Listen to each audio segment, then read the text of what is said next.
Hello everyone, welcome back to the channel. In today's video, I'll show you how to update a Replit project step by step. First, open Replit in your web browser and sign into your account.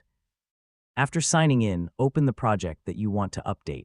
Once the project is open, make a small change to your existing project. In this example, I'm updating the project by adding the text, "Project updated successfully."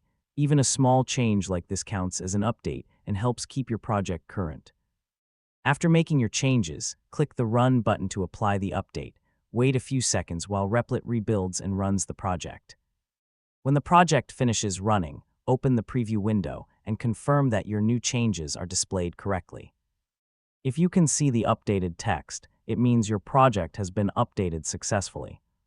Replit automatically saves your changes while you work, so you don't need to manually save the project before closing it. And that's all there is to updating a project in Replit.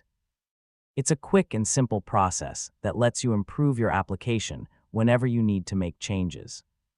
If you found this tutorial helpful, please like this video, subscribe to the channel, and turn on the notification bell for more Replit tutorials. Thanks for watching, and I'll see you in the next video.